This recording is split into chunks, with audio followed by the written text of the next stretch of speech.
The season ended in heartbreak for the Chicago Bears and Chicago Bears fans, but the mission has just begun. This offseason is going to be big in defining what could be the next decade of Chicago Bears football. Today, we're going to list the biggest questions facing this team in the offseason and where possibly Ryan Poles and Ben Johnson can find some of those answers. Strap in, Bears fans. The rebuild is over. Now it's about contending. We're going to get into all that and more right after this.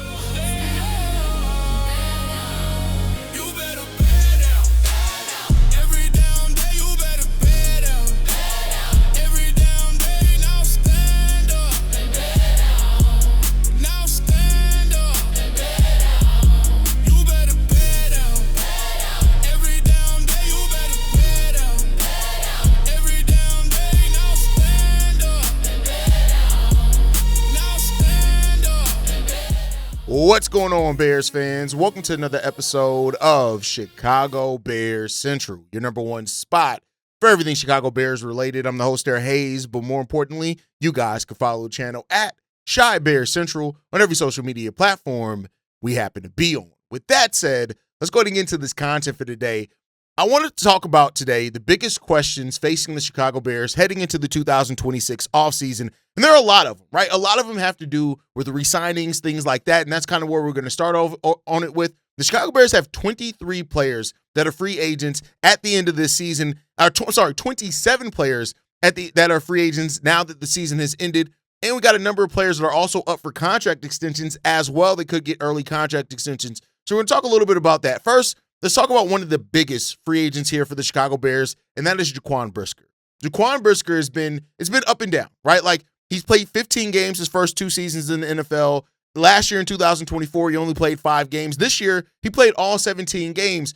And Jaquan Brisker is one of those players that when he's on the football field, there's no doubt that he helps the Chicago Bears. There's just no doubt that he helps the Chicago Bears. But when you're making long-term decisions on money, you have to play it. You have to be very conscious of injuries and things like that, because listen, Jaquan Brisker has a couple of years that are 5.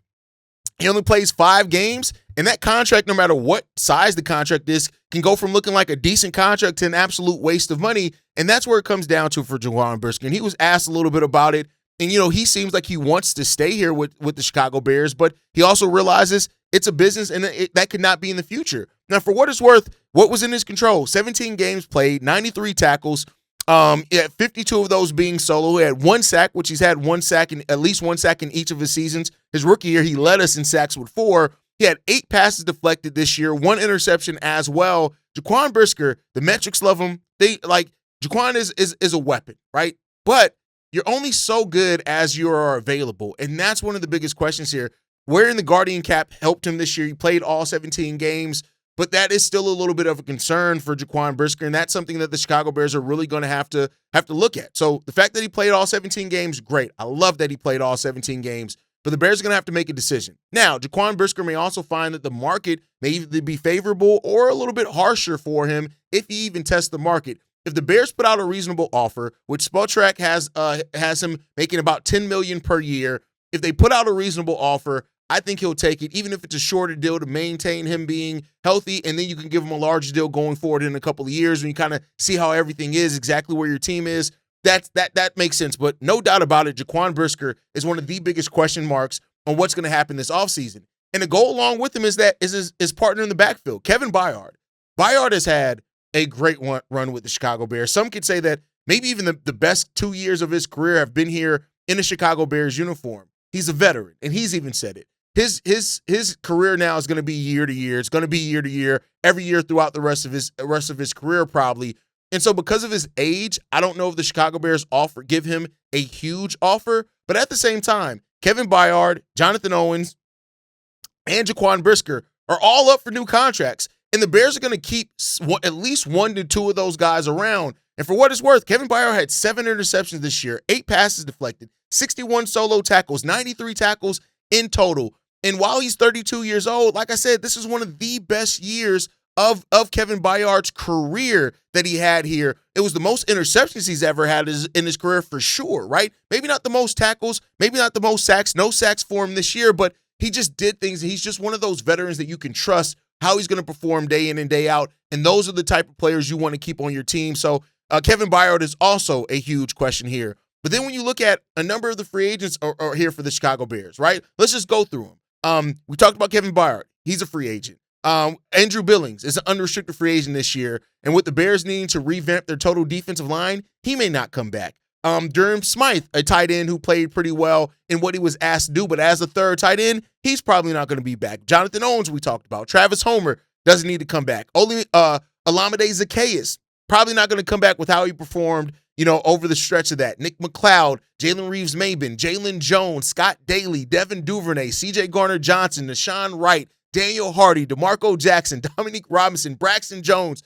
There are so many unrestricted free agents that the Bears have here. Now, some of these guys aren't going to be back. Braxton, probably not going to be back unless he finds the market not good for him and he comes back and signs a reasonable debt piece contract for the Bears. Daniel Hardy, somebody I would like to see stay around. He is a restricted free agent. Nashawn Wright and C.J. Garner-Johnson, I wouldn't mind seeing these guys stay, but with the Bears and the salary cap situation, which is another part that happens in all this, right now, the Chicago Bears are expected to be $4.3 million over the salary cap, which means that's the 12th worst in the league, but it's the best among all NFC North teams. But the Chicago Bears still have to make tough decisions in regards to those contracts. So they're going to have to make either restructures on a lot of contracts. They're going to have to trade some people. So if they want to keep some of those names that we heard, and keep in mind, like even with C.J. Garner-Johnson and Sean Wright, right? Like you got like Zay Frazier in the wings. Terrell Smith is another guy that you have to make a contract decision on soon. But those are more extensions. We'll talk about those in a second. But those are people that they have to make decisions on as far as their contract outright.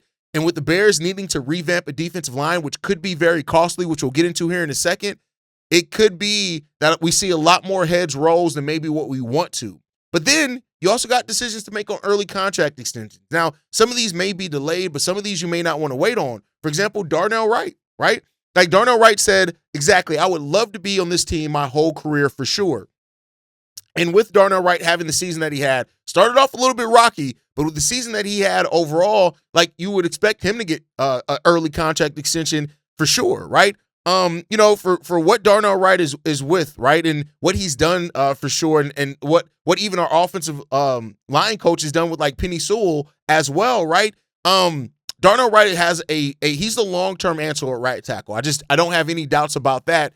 So he's probably going to get that extension. Then when you look at Ozzie Trapillo, who did suffer a season-ending injury, you probably have your right tackle and left tackle of the future already on this team, with Theo Benedict also being a pending free agent.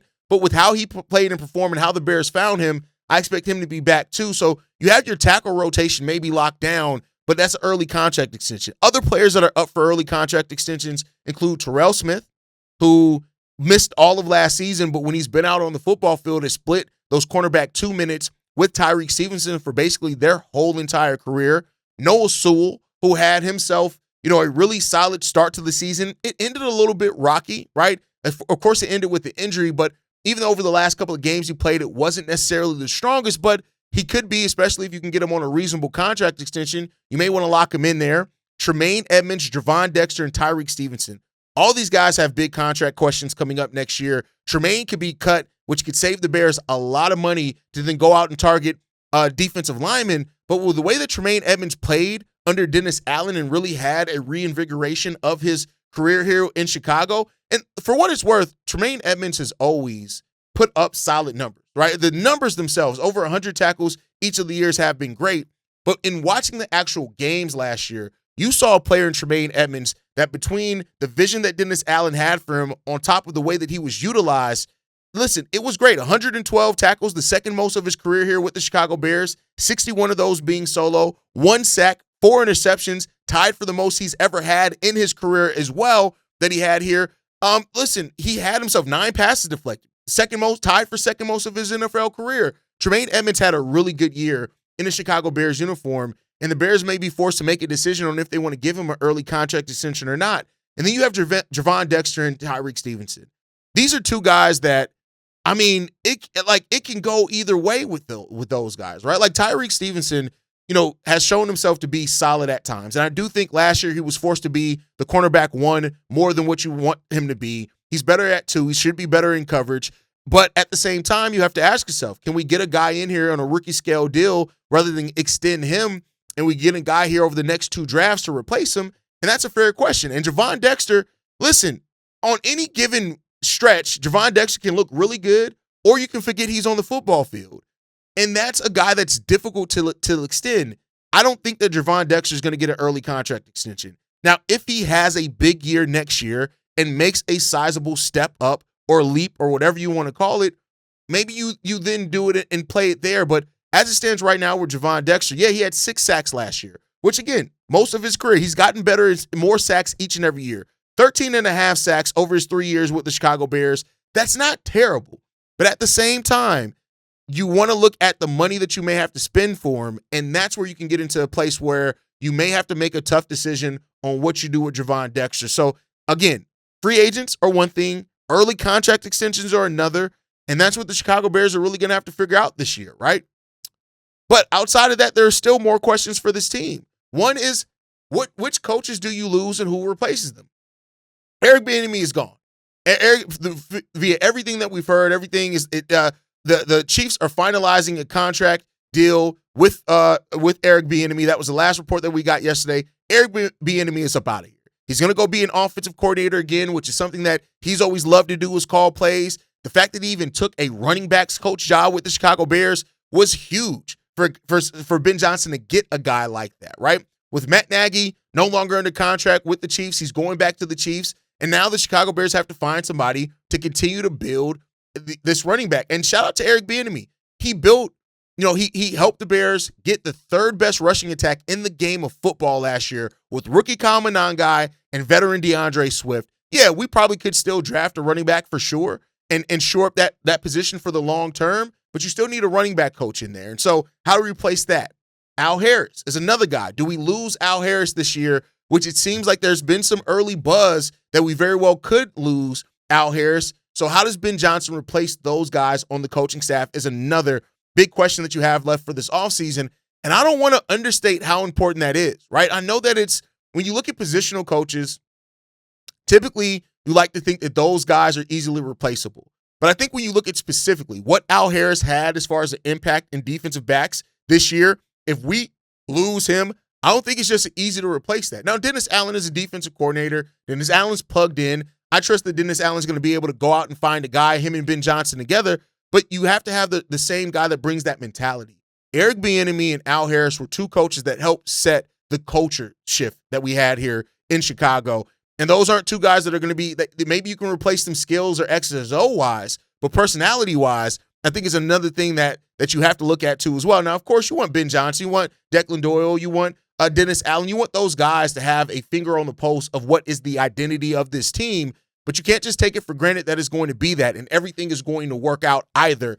And therefore, replacing coaches that you lose and which coaches that you lose, maybe you even get plucked more than we think for some other positions. If you see that come, that's where some things can get pretty big for you. So we'll see what the Bears do in that one. But then, of course, the biggest question, and one that people are probably like, Haize, when are you going to get to the defensive line, is how aggressive will Ryan Poles be about fixing the defensive line? I said it before. The Bears are $4.3 million over the salary cap, which means that there's going to have to be some serious cutting, contract restructuring, everything to help this team be able to just keep the players that they want to keep. On top of that, you have to improve this defensive line. The Bears' lack of pass rush was one of the biggest flaws with this team over the course of the season. Now, it wasn't that big of a flaw. Crazily enough, in the last game against the Rams, we were able to get it together. But you have to look at this. Are the Bears going to try to target vets to improve that, which could get very expensive if you target vets? Or are you going to do, like you target vets with the O-line, or are you going to go after and try to address it through the draft? That's the question here. Of course, you have a player like Trey Hendrickson, who's a UFA at the end of this year. You have Max Crosby, who could be available via trade, right? But either way, the Bears are going to have to look at the salary cap situation because either one of those guys are going to get paid. Max Crosby in 2026, in that season, he's going to be making $30 million. Now, luckily, his contract is descending. $29 million in 2027, $26 in 2028, $27, back up to $27 in 2029. So that's what you're looking at for Max Crosby. He's a $35 million cap hit next season. And so that's not, even if the Bears wanted to target Max Crosby, it's not as simple as just going out and getting him with where the Bears are.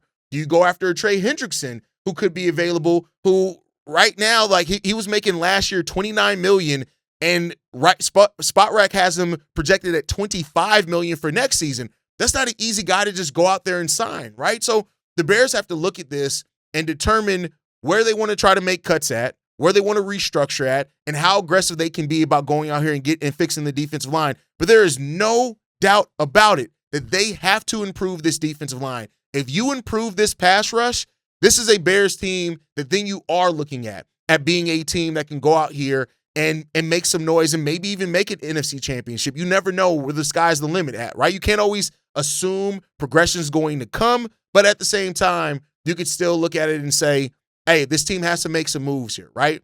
And then the trade candidates. Who are candidates to be moved this offseason? Is DJ Moore expendable now? With the rise of Rome Odunze, Luther Burden, Colston Loveland, has that made DJ Moore more expendable? I've been of the mindset that, hey, you want to keep the talent where you can until you absolutely can't anymore. But the Bears, with being $4 million over the salary cap, could very well already be in that situation, in that place where they have to make a tough decision on trading somebody like a DJ Moore. I mean, hell, it is what it is. DJ Moore, I get it. The last play, he's been absolutely lambasted for that, and he deserves that. But he's still a player that definitely helps this team. Now, I do fight against people like, oh, DJ Moore is clearly our best wide receiver. I don't know if that's true anymore. I honestly don't know if that's true anymore. And even if it is still true accurately now, that could very well change next season with how Luther Burden, Rome Odunze, these guys are. And you can find another slot receiver. Slot receivers, especially in the way that Ben Johnson used them, may be one of the easier things to find later in the draft or even in free agency. So that's what you have to ask yourself. Is Rome and Luther ready to be the number one and number two? And maybe you can use that DJ Moore contract to trade off and maybe help find yourself some help with the defensive line.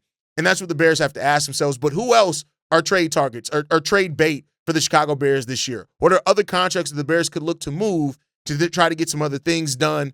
And that's what we have to see. And then finally, what do we do in the draft, right? This is a draft where we're going to start our draft coverage here. I'll probably have a rough kind of players that I want to target maybe in the next week or so. Maybe I'll have that on next Monday's episode. We'll already start looking at some of that. I want to get through this week first. But the Bears have draft capital. Now, the draft picks aren't going to be as high as what they were in prior years for the Bears, but we have our picks in the first round, second, third, fifth, and seventh round. So the Bears still have their premium picks. Having those picks between rounds 1, 2, and 3, that's really where you always want to keep your picks at, and that's where the Bears have picks. And this isn't the NBA where even though you had a winning record and you're going to be picking towards the end of the first round, you can still get a day one starter at that position. And so that's what the Bears are really going to have to look at and review. How do you leverage your draft assets? Now, with you being a team that should be focused more on now contending than rebuilding, are you more apt to give up a third round pick if it can get you a Max Crosby back or something like that? That's what you have to ask yourself. But, that's what the Bears are. And that's kind of the biggest questions that I have right now as an overview. I'd love to hear from you guys on this one down below. What do you have as your biggest questions for the Chicago Bears in this offseason? Let me know that down below. But with that said, Ben Johnson talked about the loss that the Bears had in his decision-making. He said this, thought about it. What probably played a little bit of a factor was our goal-to-goal situations. Hadn't gone very clean. I just felt better about taking our chances there in overtime. Now, I've seen you guys in the comments, and I know that there was some sports writer that talked about why Ben Johnson should have gone for it. And my problem isn't the Bears going for the 2-point conversion at the end of the fourth. That's not me, because you either lose or you win it there. I think you're smart in playing in overtime, and for what it's worth, I think people forget it worked. The Bears went into overtime. They kept the Rams from scoring on their opening drive, and the Bears were in scoring in field goal position and could have won the game. The biggest question for me wasn't going forward on the 2-point conversion. The biggest issue was not running the ball when you were already in field goal position, playing it safe, and just taking the field goal and winning the fucking game. That was the biggest problem for me. I'm not somebody like, oh my God, go for the 2-point conversion. No, go. I'm okay with playing it safe there and forcing overtime because it ended up working out for you. You could have very well won that game with just better decision making and not throwing that interception. So that's where I'm at with it with the Bears, and that's where I said it before. I said it after the game. Ben Johnson is going to go over that decision all offseason. His answer may change several times all offseason because he's going to sit there and figure and mull over that decision and what should have been done here, right? And, at the end of the day, yes, Ben Johnson made some mistakes. He's a rookie head coach, and he made some mistakes regardless of what you look at what the mistakes has been. But I'm going to go back to Caleb Williams' comment that he made on 670 The Score about Ben Johnson. He has been everything that Chicago needed as a coach, and I still believe that. That doesn't mean that everything's going to be perfect. That doesn't mean there's not going to be growing opportunities for him as a head coach because best believe they are there. But Ben Johnson is still the guy that I want coaching this team. He is still the guy that I want running the show here. And I think that we got our coach. I think we have our coach. I believe that we have our coach. And he's going to grow. He's going to learn from this. As obsessed as he is about winning, he is going to obsess about this day in and day out. And there's going to be some optimism around this team. And we'll see where it's going to go, man. We'll see where it's going to go overall. But the Bears have some big questions this year. And one that I did miss as well is Ozzie Trapillo. Tearing that patella tendon, it's going to be he's probably not going to be ready to go by the start of the next season. And so we'll see what happens there. Dan Rouchar is going to coach him. We'll see what happens there. But that's my time for today, guys. I want to hear from you guys, as always, down below. How do you feel about all the questions? What are some questions that you have for it? Drop your thoughts down in the comments. Should the Bears pay Brisker or let him walk? Should they chase Trey Hendrickson, Max Crosby, or draft an edge? And should they keep DJ Moore or trade him? Follow us at Shy Bear Central on every social media platform. You can send us any feedback, questions, comments, concerns. ChicagoBearCentral@gmail.com. And then lastly, if you want to leave a text message and our voicemail for the mailbag, the number to do so, 773-242-9336. We are the #1 spot for everything Chicago Bears related, but that is thanks to you, lovely and beautiful people. And like I like to end every episode on, Chi-Town up, bear down. Love you guys. Peace, y'all. This has been a presentation of the Break Media.